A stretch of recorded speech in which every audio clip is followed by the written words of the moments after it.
Kami mengucap syukur kepadamu pagi ini Bapa Yahweh, untuk kesempatan indah yang Tuhan berikan kepada kami, sehingga kami dapat memuji dan meninggikan nama-Mu. Sekarang waktunya untuk kami mendengar isi hati Tuhan. Mari Roh Kudus urapi hamba-Mu dan urapi setiap kami yang mendengar firman-Mu dengan urapan yang sama, agar firman yang ditaburkan dapat kami pahami dan kami mengerti di dalam kehidupan kami. Berikan kemampuan kepada kami bukan hanya untuk mendengar firman-Mu saja, melainkan juga melakukannya di dalam kehidupan kami. Jika ada kuasa penguasa roh jahat di udara yang berusaha untuk merebut kebenaran firman dari dasar hati dan pikiran kami tolak dan kami patahkan di dalam nama Yeshua HaMasiah. Pergi kau keluar, tinggalkan tempat ini. Tinggalkan setiap hati dan pikiran kami. Karena hati dan pikiran kami hanya kami tujukan bagi kebenaran firman saja. Terima kasih Bapa, tegur kami dan ajar kami, supaya hidup kami semakin benar di hadapan-Mu. Demi nama Adonai Yeshua HaMasiah, Tuhan dan Juru Selamat kami sudah berdoa dan mengucap syukur. Haleluya, semua yang percaya katakan, amin. Shalom Aleichem, puji Bapak Yahweh, Bapak Ibu Saudara sekalian. Pada saat ini saya akan membawakan firman yang saya beri judul Tidak Selamat Dalam Keselamatan. Apa sih yang dimaksud dengan tidak selamat dalam keselamatan? Untuk itu mari kita membuka. Saya ulang sekali lagi Bapak Ibu Saudara. Ini ganggu lagi. Karena mic saya terganggu, saya menggunakan mic yang ini.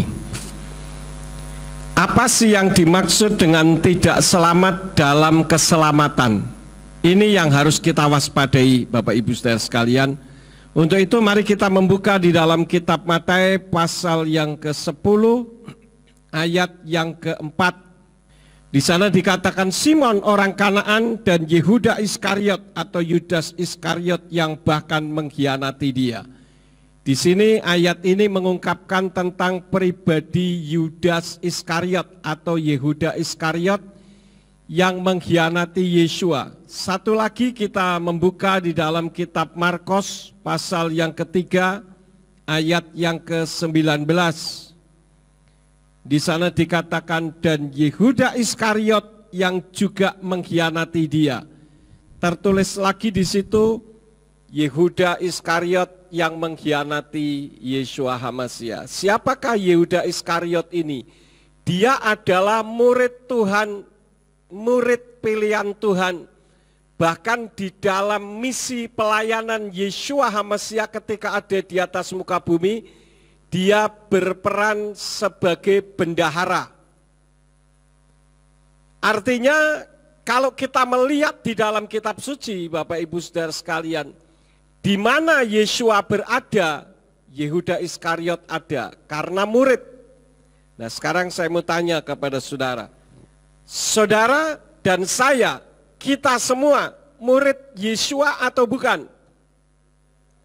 Tentu kita akan mengatakan muridnya Yeshua.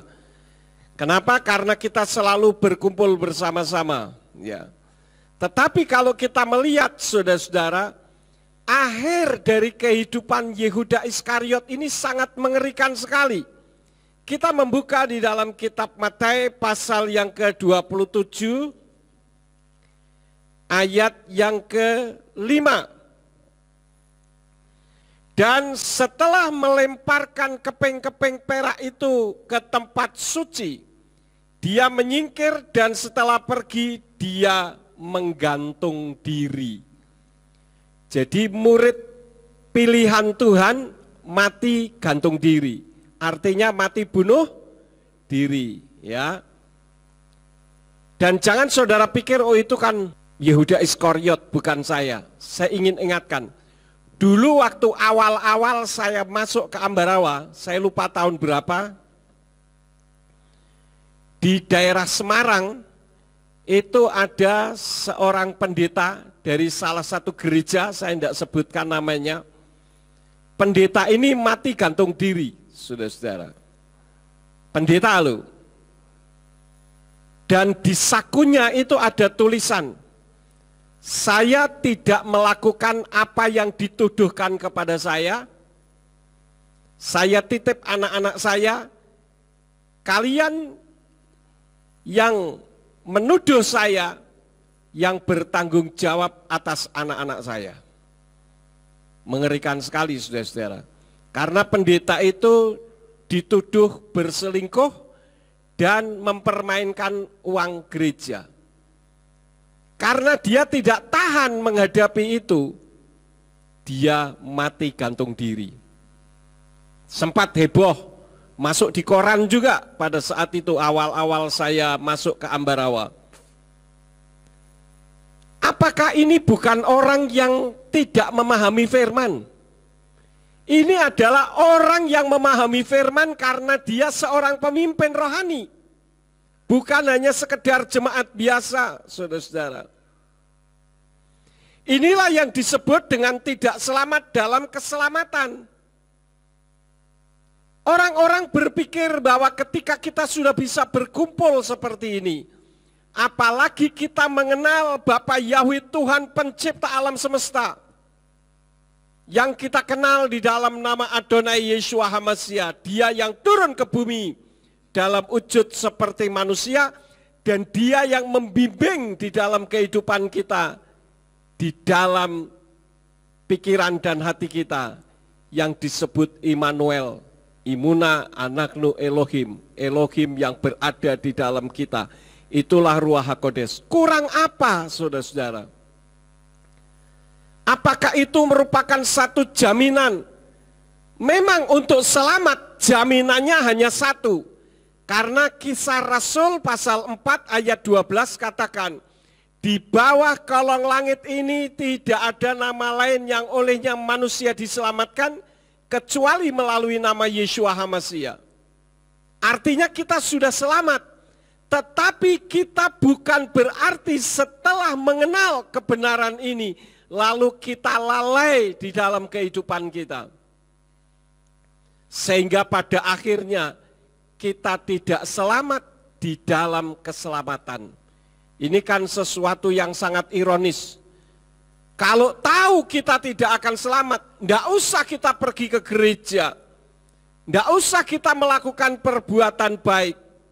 Hidup saja semau-mau kita, toh pada akhirnya kita akan binasa.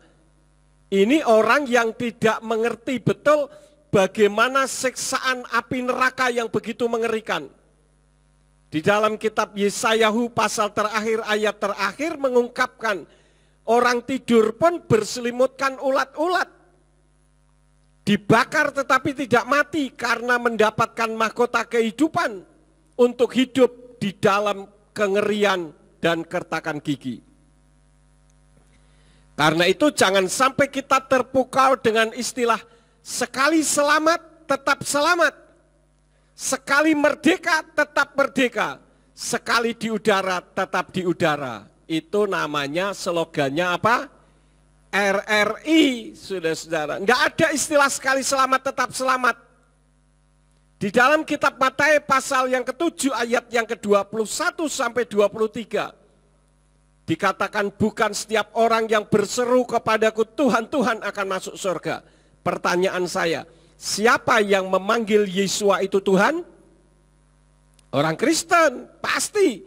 Kalau bukan orang Kristen, memanggil Yeshua itu hanya nabi, pemimpin rohani, pendiri agama. Banyak istilah-istilah lain.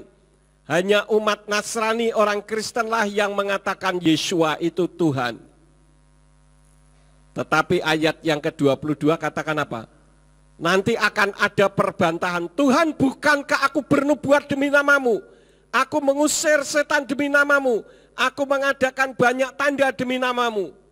Pertanyaan saya, siapa yang mengatakan itu? Dia bukan hanya sekedar murid. Mungkin dia juga sudah melayani. Karena melakukan mukjizat demi namamu, bernubuat demi namamu, mengadakan tanda-tanda demi namamu, ngusir setan. Mungkin juga orang mati bisa bangkit, hidupnya pun diberkati. Tetapi ayat 23 katakan apa? Undur dari hadapanku, hai kamu yang berbuat jahat. Aku sekali-kali tidak mengenal engkau karena engkau adalah orang yang durhaka. Jadi bukan setiap orang yang sudah menerima Yeshua HaMashiach selamat. Meskipun keselamatan itu hanya satu, yaitu melalui Yeshua HaMashiach. Nah, yang menjadi pertanyaannya, kenapa Yehuda Iskariot yang selalu kemana-mana Yeshua ada, dia ada, tetapi akhir hidupnya sangat mengerikan, seperti seorang pendeta yang saya sebutkan tadi. Dia melayani, tetapi ketika dituduh melakukan perselingkuhan dan menggunakan uang gereja, hatinya rontok, tidak tahan, tidak kuat menghadapi cobaan, akhirnya dia mati menggantung diri. Sempat heboh kejadian itu, saudara-saudara. Ternyata karena Yehuda Iskariot, walaupun dia adalah murid Yeshua, bahkan mendapatkan kepercayaan sebagai pemegang uang kas, tetapi ternyata Yehuda Iskariot hidupnya tidak melakukan firman. Kita membuka ayatnya di dalam kitab Injil Yohanan pasal yang ke-12 ayat yang ke-6. Di sana dikatakan, namun dia mengatakan hal itu bukan karena dia peduli terhadap orang-orang miskin, melainkan karena dia seorang pencuri dan dia memegang kantong uang dan apa yang dimasukkan dia mengambilnya.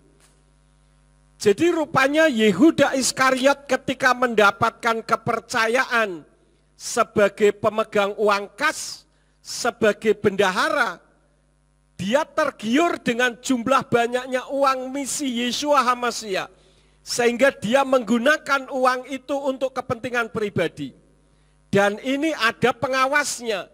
Makanya tertulis bahwa Yehuda Iskariot ketika melayani Yeshua, dia sebagai pencuri. Saya ingat dulu ketika ada di gereja lama, saya menyusun semacam kabinet gitulah. Kelihatannya etok-etok kabinet gitu, saudara-saudara. Nah, salah satu di antara pengurusan gereja itu ada BPK, Badan Pemerhati Keuangan. Ada yang protes, saudara-saudara. Pak Yakob, kok ada BPK ini, apakah itu Alkitabiah katanya? Saya bilang, saya tidak akan melakukan sesuatu yang tidak Alkitabiah. Masa enggak percaya? Bukan soal percaya atau tidak percaya, tetapi ini bicara soal organisasi gereja. Kalau organisasi gereja itu harus memenuhi standar sistem organisasi. Mana ayatnya? Saya tunjukkan ayatnya ini, saudara-saudara. Jadi untuk tertib administrasi, apakah sekarang kita ada? Ada. Ibu Lili Purwandari itu sebagai bendahara. Kemudian nanti setiap bulan selalu dikirim kepada Ibu Gembala untuk diteliti keuangannya. Jadi keuangan kita ini terbuka, saudara-saudara. Supaya kita tidak diselamatkan dalam keselamatan. Artinya hidup kita harus hati-hati. Oleh karena itulah maka kita harus terus-menerus memberitakan kebenaran.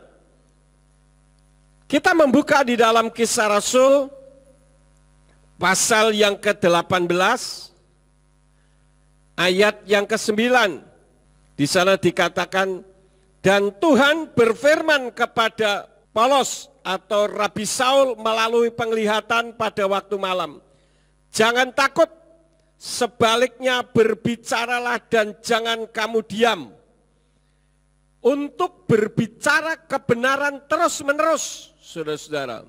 Oleh karena itulah maka seperti yang saya sampaikan dalam minggu-minggu terakhir ini, saya tidak berhenti untuk memberitakan kebenaran tentang nama Bapa. Karena kebenaran tentang nama Yahweh itu bukan hanya sekedar nama, Saya sudah katakan, kalau nama Yahweh itu hanya sekedar nama, saya adalah orang yang pertama dan satu-satunya yang terbodoh di dunia. Karena hanya soal nama saja kok dipertahankan sampai rela meninggalkan pekerjaan pelayanan sebagai seorang gembala sidang di gereja lama dengan tingkat ekonomi yang lebih dari cukup.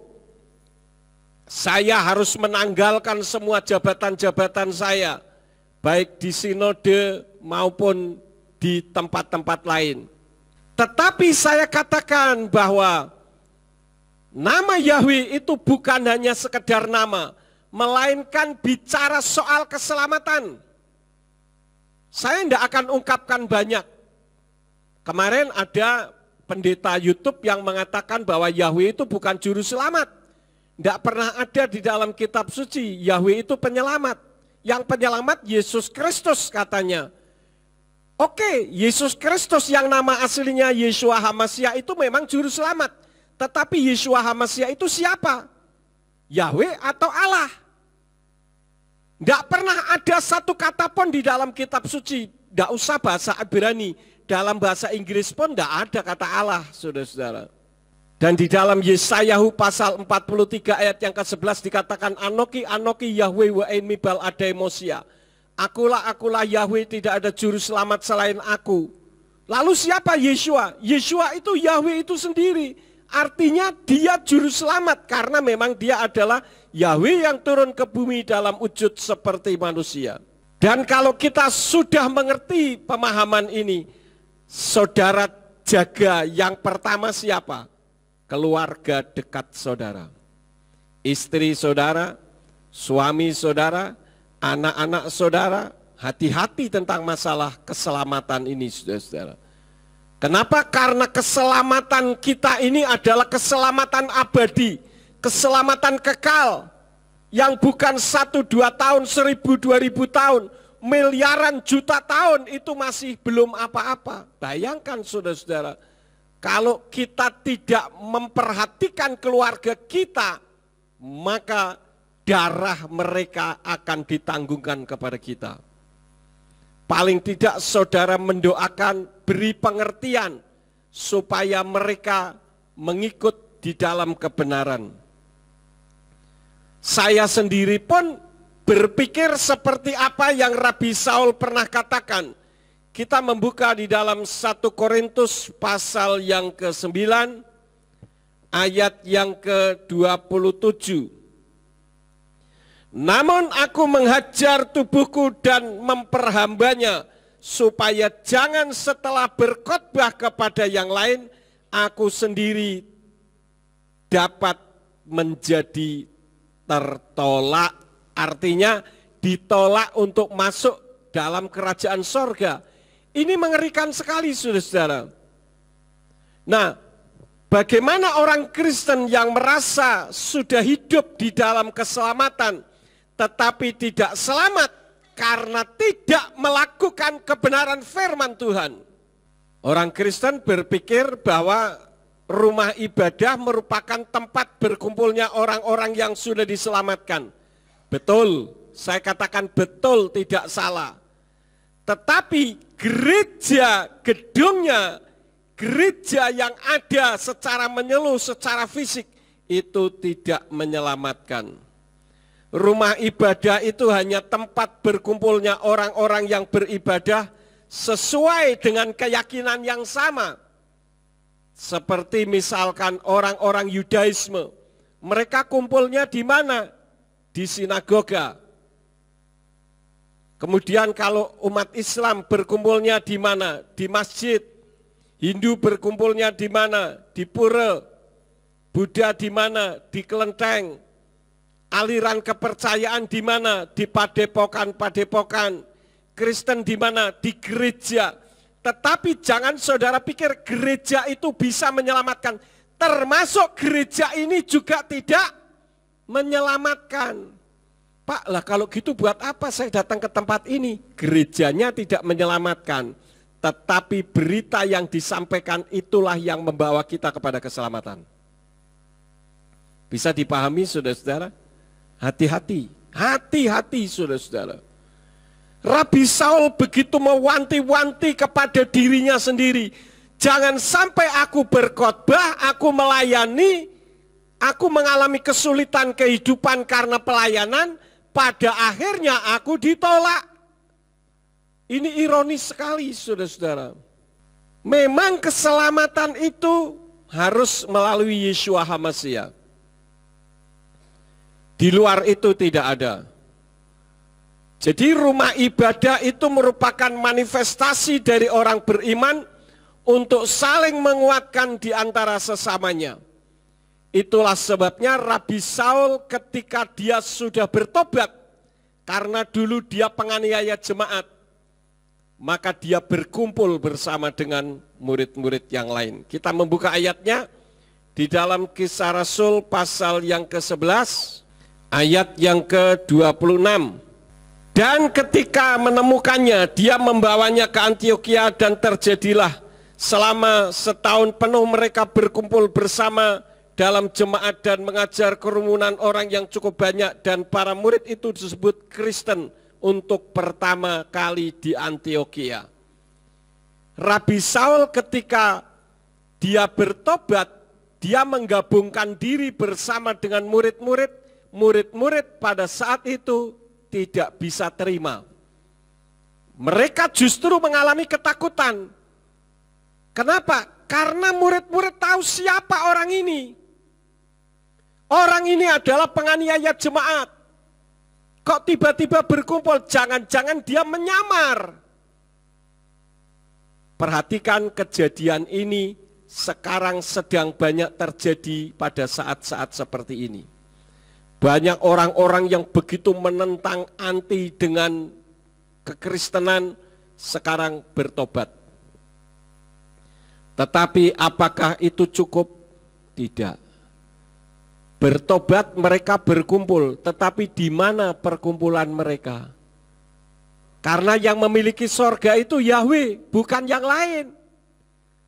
Di dalam satu raja-raja dan dua tawarikh di sana, banyak sekali mengungkapkan bahwa pemilik sorga, tempat kediamannya Yahweh adalah sorga, bukan yang lain. Jadi dalam hal ini ada sorga yang lain. Sorganya Allah beda dengan sorganya Yahweh. Jadi kita harus berhati-hati. Oleh karena itulah maka kita perlu berkumpul. Untuk apa sih kita berkumpul? Kita membuka di dalam kitab Ibrani pasal yang ke-10, ayat yang ke-25. Dengan tidak mengabaikan pertemuan ibadah kita sendiri sebagaimana kebiasaan beberapa orang, malah sebaliknya dengan semakin saling menasehati sebagaimana kamu melihat harinya sudah semakin dekat. Jadi kalau kita berkumpul seperti sekarang ini untuk saling apa saudara-saudara? Menasehati. Saya menyampaikan firman, saudara dinasehati oleh firman. Saudara bersaksi satu dengan yang lain, saudara dinasehati oleh temannya. Sehingga iman kita terus bertumbuh dan tetap kuat di dalam Tuhan. Untuk kita juga menjadi pelaku firman. Ingat, kalau kita melakukan kebaikan, bukan karena kebaikan itu yang menyelamatkan, tetapi kebaikan yang kita lakukan itu merupakan manifestasi kalau kita sudah diselamatkan. Artinya orang yang sudah diselamatkan harus melakukan kebaikan. Karena orang yang melakukan kebaikan belum tentu dia diselamatkan. Tetapi orang yang diselamatkan harus melakukan kebaikan. Jadi kalau kita sudah merasa, dalam tanda petik merasanya itu diselamatkan, karena kita tidak melakukan kebaikan, percuma sia-sia saudara-saudara. Karena kita harus menjadi pelaku firman. Matius pasal yang ke-5 kalau tidak salah, kita lihat dulu ayatnya, mumpung saya ingat. Ya, Matius 5 ayat yang ke-48. Dan karena itu hendaklah kamu menjadi sempurna, sebagaimana Bapamu yang di sorga adalah sempurna. You must be perfect just as your Father in heaven is perfect. Kita ini perfect dari tidak perfect. Kita sempurna dari tidak sempurna, bukan innocent. Kalau innocent itu kita memang dari sononya tidak berdosa. Tetapi kitab suci katakan semua orang sudah kehilangan kemuliaan Elohim. Artinya kita semua ini adalah orang-orang berdosa. Tetapi dari berdosa menjadi tidak berdosa, itu adalah permintaan Tuhan untuk kita melakukan. Mana ada orang bisa sempurna, Pak? Yes, betul, nggak ada orang yang sempurna. Tetapi dengan kita mau disempurnakan, kita dibenarkan oleh Tuhan. Saya ingat khotbahnya Simeon yang mengatakan bahwa ketika kita mengerjakan, kalau dulu zaman saya aljabar, kalau sekarang itu matematika, caranya enggak sama, ya sudahlah, enggak masalah mau cara apa saja, yang penting hasilnya sama, maka itu dibenarkan. Walaupun enggak sesuai dengan rumus. Itulah kita. Mungkin kita tidak seperti apa yang Tuhan mau, supaya kita benar-benar melakukan kebenaran firman. Tetapi karena kita masih berupa daging, terkadang kita lemah. Tetapi bukan karena itu sebagai alasan untuk kita berbuat dosa. Tetapi kita berupaya untuk hidup melakukan kebenaran firman, maka kita dibenarkan. Bisa dipahami, saudara-saudara?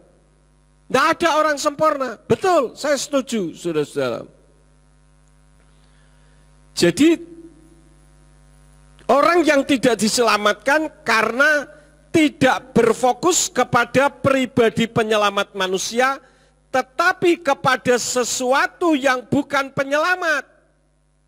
Seperti yang tadi saya katakan, yang sering terjadi khususnya untuk di daerah-daerah adalah gedung gereja. Gereja saya di sini, saya dulu melahirkan di sini, anak saya lahir di sini, saya menikah di sini, saya diberkati di sini, maka disinilah tempat saya.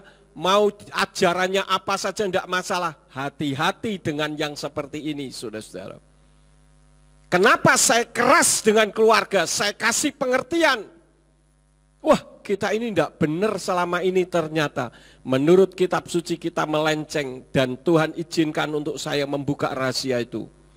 Saya kasih tahu seluruh keluarga, saudara-saudara. Dan puji Bapa Yahweh, keluarga saya tidak menentang dan akhirnya mengikuti semuanya. Semua anak-anak sudah menerima baptisan pembaruan. Dan kami harus pindah gedung gereja, harus teraniaya, difitnah, tetapi di luaran sana diputar balik semuanya, seolah-olah mereka berada di tempat yang paling tepat dan kita adalah kumpulan orang-orang sesat. Dan yang perlu saudara ketahui bukan hanya gedung gereja, tetapi juga gambar Yeshua HaMashiach. Salib juga, ada orang yang memberhalakan salib. Malam-malam pergi ke WC bawa salib. Kalau ada setan, saya tunjukkan setannya lari. Nggak ada kamusnya itu, saudara-saudara. Itu kan film The Exorcist. Film pengusiran setan.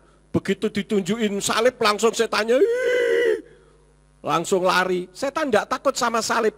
Setan takut kalau salib ada di dalam hati kita. Kita mampu menyalibkan kedagingan kita. Itu setan takut. Jadi bukan setan takut terhadap salib. Nanti tiang listrik, setan takut sama tiang listrik karena itu bentuknya seperti salib. Sama ambulan yang ada tanda plusnya itu takut. Enggak, setan enggak takut itu semua, saudara-saudara. Kemudian ada yang memberhala menorah misalkan. Saya membuat menorah ini bukan untuk diberhalakan, saudara-saudara. Kalau ada orang yang menyembah menorah tak keplak kepalanya. Karena ini dibuat bukan untuk disembah. Termasuk patung yang ada di depan, bukan untuk disembah, saudara-saudara. Nah, coba saya ingin saudara menjawab pertanyaan saya. Kalau salah, Tidak apa-apa, tidak ada hukumannya. Siapa yang tahu dari mana gambar Yesua itu? Apakah gambar Yesua itu sama wajahnya saudara-saudara satu dengan yang lain? Sama atau tidak? Tidak sama. Jadi jangan memberhala gambar. Siapa yang tahu? Siapa yang membuat gambar Yeshua HaMashiach yang pertama kali bisa menjadi terkenal? Saya pun awalnya tidak tahu, saudara-saudara. Karena gambar Yeshua kak macam-macam, ada brengosnya ke sini jetet gitu ya. Ada yang wajahnya mengerikan, ada yang senyum. Ternyata gambar Yeshua HaMashiach itu berasal dari era Bizantium dari abad yang keempat Masehi. Dan itu bukan wajah Yeshua yang asli. Memang ketika Yeshua hidup di atas muka bumi ini, perhatikan dengan baik. Ketika Yeshua hidup di atas muka bumi ini dalam wujud seperti manusia, wajahnya jelas. Seperti wajah manusia pada umumnya karena dia juga seperti manusia. Tetapi ketika dia sudah naik ke Samayim, siapa yang bisa lihat wajahnya? Evangelis Daud Tony saja tidak bisa lihat. Dia melihat wajahnya bersinar-sinar. Karena memang itu wajah kemuliaan. Jadi jangan sampai ada yang memberhala gambar Yeshua. Salib. Sebetulnya lambang kekristenan itu bukan salib. Lambang kekristenan itu iktus. Bentuknya seperti ikan, seperti ini, ya. Karena pada zaman aniaya anak-anak Tuhan, murid-murid Tuhan pada zaman Kisah Rasul, pada gereja mula-mula, mereka menggunakan simbol itu untuk saling mengenal satu dengan yang lain. Ketika orang menggunakan simbol seperti ikan, berarti ini satu iman dengan saya. Lalu, salib itu dari mana, Pak? Itu dari kisah perang salib. Karena itu ada saudara-saudara kita yang imannya lain, kalau melihat gambar salib begitu benci. Kenapa? Karena itu membawa dunia supranatural. Karena ketika perang salib itu adalah umat Nasrani yang membantai umat lain. Sehingga membawa bad spirit, saudara-saudara. Akhir zaman ini ada banyak sekali ajaran-ajaran sesat. Jika tidak mengerti, maka kita akan mudah terbawa arus.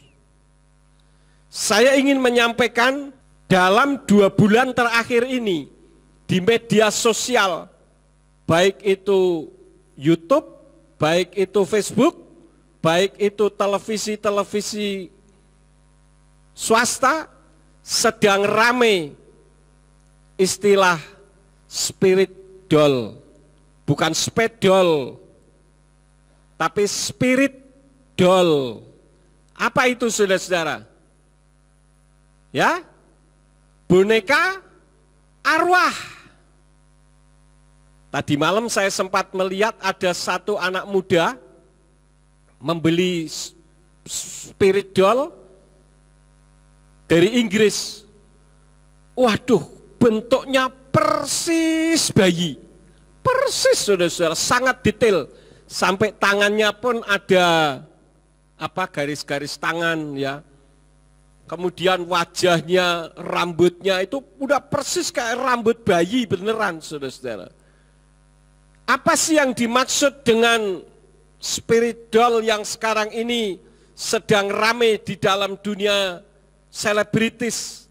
Karena banyak para seleb yang memiliki spirit doll atau boneka arwah ini. Itu boneka diperlakukan persis sama seperti manusia.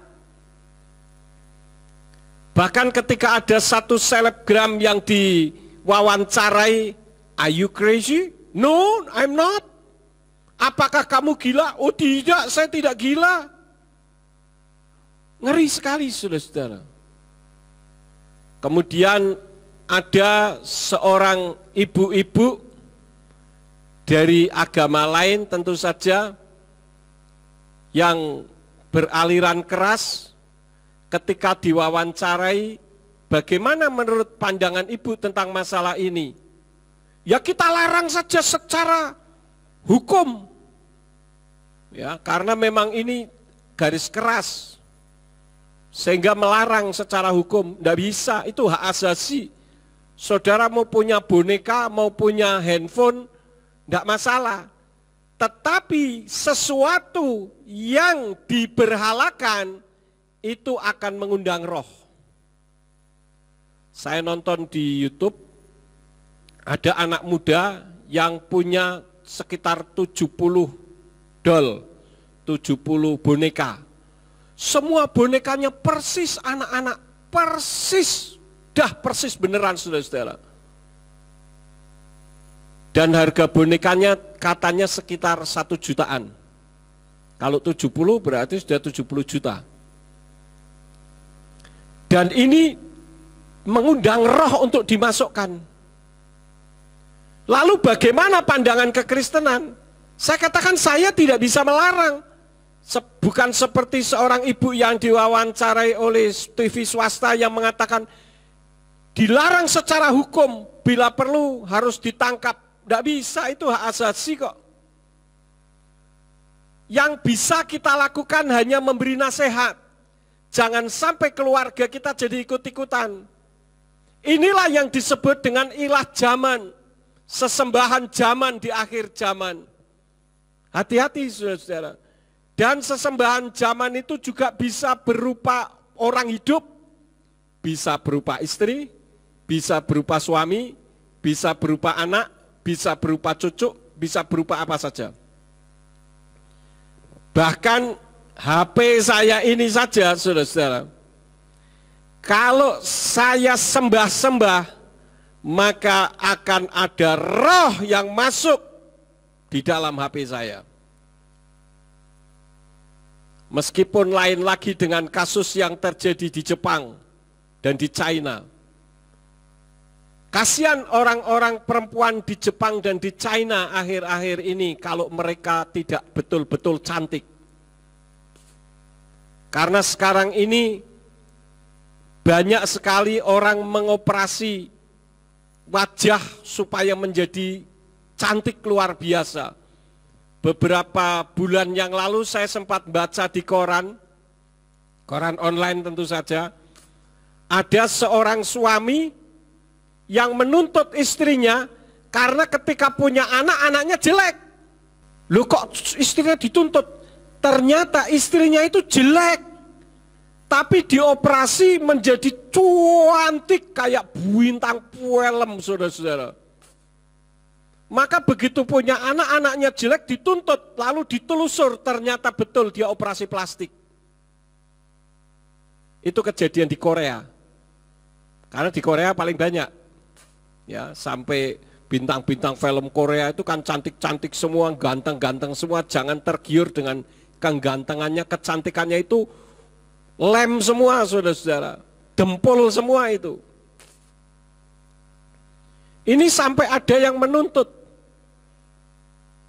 Nah, yang mengerikan lagi adalah di China dan di Jepang, para pria lebih suka sex doll, boneka seks. Saya sempat melihat saudara-saudara, persis perempuan, kulitnya dipegang ya nyut-nyut. Persis pokoknya, saudara kalah, perempuan-perempuan cantik di sini kalah. Tapi tidak kalah karena saudara saingannya sama boneka.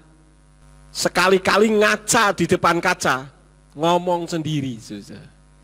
Hei, kamu seperti itu pun kamu adalah milik Bapa Yahweh. Kamu adalah perempuan yang diciptakan sempurna. Gitu saudara-saudara. Jangan minder aku, lambeku kekandelen, urungku jebraken. Nggak usah khawatir, saudara-saudara.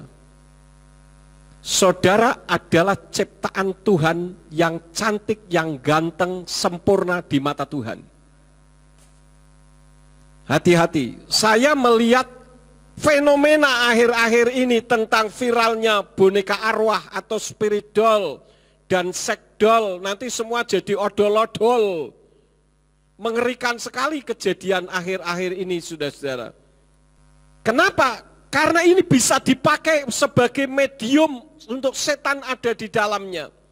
Karena itu saya katakan kalau ini, HP ini saya sembah, saya buat sedemikian rupa, melebihi cinta kasihku kepada Tuhan, setan akan masuk di sini.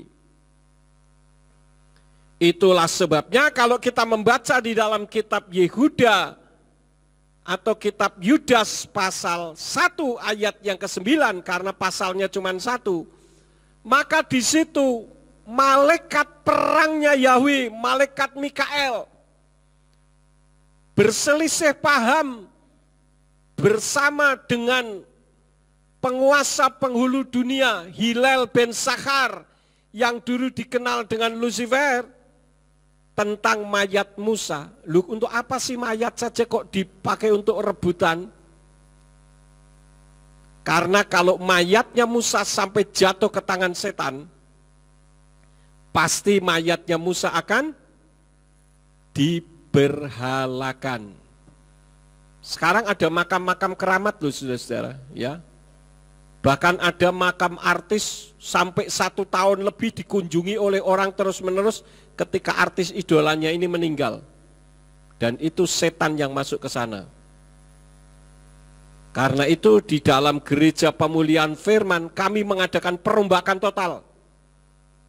Kalau sudah ada acara kematian, mau ada hiburan cukup 1 kali. Dulu orang tua saya ketika meninggal dua-dua enggak pernah ada doa penghiburan. Bukan saya tidak menghormati orang tua saya.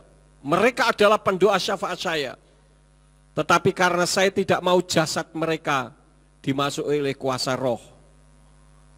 Hari pertama, hari kedua, hari ketiga, hari ke-7, hari ke-40, hari ke-100, hari 1 tahun.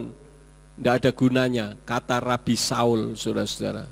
Malah itu bisa menambah beban keluarga. Karena harus mengeluarkan uang yang cukup besar untuk memberi makan banyak orang. Itukah bentuk ucapan syukur? No, bukan, saudara-saudara. Karena itu hati-hati. Pak, lah di rumah saya ada gambar Yesua, bagaimana? Ya enggak apa-apa, yang penting jangan disembah-sembah, jangan diberhalakan. Kalau saudara lihat rumah saya ada gambar Yesua enggak? Siapa yang pernah masuk ke rumah saya? Banyak ya. Ada enggak gambar Yesua di tempat saya? Enggak ada, saudara-saudara. Kenapa? Karena Yesua bentuknya enggak seperti itu. Disinyalir itu adalah gambar dari salah satu dewa yang ada di Yunani, Apollonios. Tetapi saya tidak berani menghakimi karena saya bukan yang menggambar, saudara-saudara. Ini kata, materi-materi, data-data yang ada. Jadi saya mengajarkan ini supaya saudara hati-hati. Oleh karena itulah maka Tuhan melarang bentuk apapun yang pada akhirnya nanti bisa disembah. Di dalam kitab Keluaran pasal 20 ayat yang keempat, kita membuka Keluaran pasal 20, Keluaran 20 ayat yang keempat. Di sana bunyinya apa? Jangan membuat patung bagimu yang menyerupai apapun yang ada di langit di atas, atau apapun yang ada di bumi di bawah, atau yang ada di dalam air di bawah bumi. Engkau tidak boleh sujud kepada mereka dan tidak boleh beribadah kepada mereka, karena akulah Yahweh Elohimmu, Elohim yang cemburu, yang memperhitungkan kesalahan bapak kepada anak-anaknya, kepada generasi ketiga dan kepada yang keempat dari orang-orang yang membenci aku. Bapa Yahweh itu sangat cemburu karena dia sangat cinta kepada kita. Oleh karena itulah maka dia melarang orang membentuk dalam bentuk apapun berupa gambar maupun patung dan sebagainya yang pada akhirnya akan disembah. Kalau untuk tidak disembah boleh enggak? Boleh saja. Di Israel kalau saudara pergi ke Israel ada banyak sekali patung-patung di sana. Patung-patung rohani. Ketika Yeshua sedang teraniaya ada patungnya Kepa, ada banyak sekali patung-patung di sana. Tetapi tidak untuk disembah. Mereka tidak menyembahnya karena hukum dari Torah Yudaisme begitu ketat. Yang menyembah justru orang-orang yang berasal dari agama lain, yang menganggap bahwa itu adalah orang-orang suci. Ada yang membawa kembang dan sebagainya. Itu yang disebut dengan syirik, sinkritisme. Karena itu Tuhan melarang. Lebih jauh ayat yang ke-23 diulang lagi. Janganlah kamu membuat di sampingku sesembahan-sesembahan dari perak dan sesembahan-sesembahan dari emas. Janganlah kamu membuatnya bagimu sendiri. Ini adalah ilah zaman. Segala sesuatu yang melebihi cintanya saudara kepada Tuhan itu berhala. Bisa dipahami saudara-saudara? Jangan sampai kita yang sudah diselamatkan tidak selamat dalam keselamatan. Kenapa Tuhan melarang agar cintanya tidak terbagi? Bahkan terhadap orang tua kita sendiri saja. Tuhan katakan di dalam kitab Matius 10 ayat yang ke-37. Kalau engkau mengasihi ayahmu ibumu melebihi kasihnya kepadaku, engkau tidak layak menjadi muridku. Ini jangan disalahartikan Yeshua mengajarkan kurang ajar, tidak. Tetapi ini berbicara tentang prioritas kasih. Kasih yang utama hanya kepada Bapa Yahweh Besem Yeshua HaMashiach Waruach HaKodesh. Tetapi bukan berarti Tuhan memerintahkan untuk membenci orang tua kita. Tidak ada ayatnya. Bahkan Torah katakan hormatilah ayahmu ibumu supaya panjang umurmu di negeri yang Yahweh Elohimmu berikan kepadamu. Jadi memberhalakan benda, gambar merupakan dosa. Bisa tidak selamat di dalam keselamatan karena menduakan Tuhan. Karena itu kalau saudara mencintai sesuatu di atas muka bumi ini, boleh dan sangat boleh. Tetapi jangan sampai itu membuat ikatan sehingga saudara cintanya melebihi kepada Tuhan. Tuhan akan marah, saudara-saudara. Saya khawatir jangan-jangan saya tidak selamat di dalam keselamatan. Nah, yang menjadi fenomena, kenapa manusia kok sekarang ini bisa diganti oleh robot, boneka dan sebagainya? Karena manusia ini sesuai dengan firman Tuhan pada akhir zaman ini banyak memberontak. Lihat saja setiap kali hari buruh selalu ada demo buruh. Demonya selalu apa saudara-saudara? Minta kenaikan gaji. Lah kalau gajinya naik terus sementara produksinya berkurang, ya mana ada pengusaha yang mau merekrut. Maka sekarang pengusaha lebih suka merekrut boneka. Biaya operasionalnya lebih murah daripada manusia. Sudah begitu taat dan tidak suka demo lagi. Dan tidak pernah minta naik gaji. Namanya juga boneka, saudara, robot. Ya. Dan bahkan bisa bekerja 24 jam. Manusia sedikit, aduh, pinggangku sakit, ke dokter, minta dana, tiap tahun minta naik gaji, padahal kita bisa bekerja saja itu sudah merupakan berkat dari Bapa Yahweh. Kenapa? Karena masa sekarang ini masa-masa yang sulit. Karena itu ucapkanlah syukur kalau saudara yang masih berpotensi bekerja dan saudara bisa bekerja, ucapkanlah syukur. Kalau bicara soal kurang, saudara minta berapa gaji 1 bulan? 10 juta? Ketika saudara sudah mendapat 10 juta, apakah puas? Puas paling juga 1-2 bulan. Setelah itu minta naik gaji lagi, yang tidak ada yang mau, saudara-saudara. Karena itu kemarin saya nonton di YouTube tentang kesempatan kerja pada akhir zaman. Dokter itu nanti menjadi paling tidak laku. Kenapa? Karena semua sudah digantikan oleh robot. Bahkan operasi pun menggunakan robot. Bayangkan saudara-saudara. Dan hasilnya lebih akurat. Manusia seperti nampaknya tidak berfaedah. Kenapa? Karena manusia akhir zaman lebih banyak memberontaknya daripada taatnya. Maka kalau saudara belajar menjadi orang yang taat akan firman, maka saudara diselamatkan di dalam keselamatan. Tetapi kalau kita tidak peduli dengan keluarga kita, tidak peduli dengan diri kita, kita melakukan sesuatu pedulinya hanya untuk memuaskan ego kita, jangan-jangan kita tidak diselamatkan di dalam keselamatan.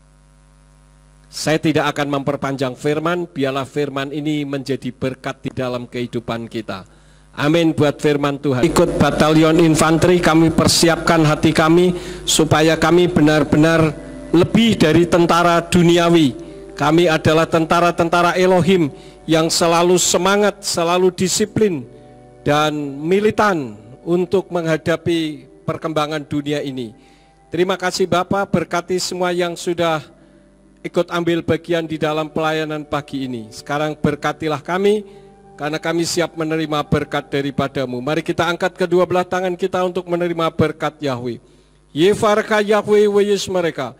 Yahweh memberkati engkau dan memelihara engkau. Yaer Yahweh pana oleh kawikuneka. Yahweh menyinari engkau dengan wajahnya dan memberi engkau anugerah. Yisa Yahweh pana oleh kawiyasem lecha shalom. Yahweh menghadapkan wajahnya kepadamu dan memberi engkau damai sejahtera.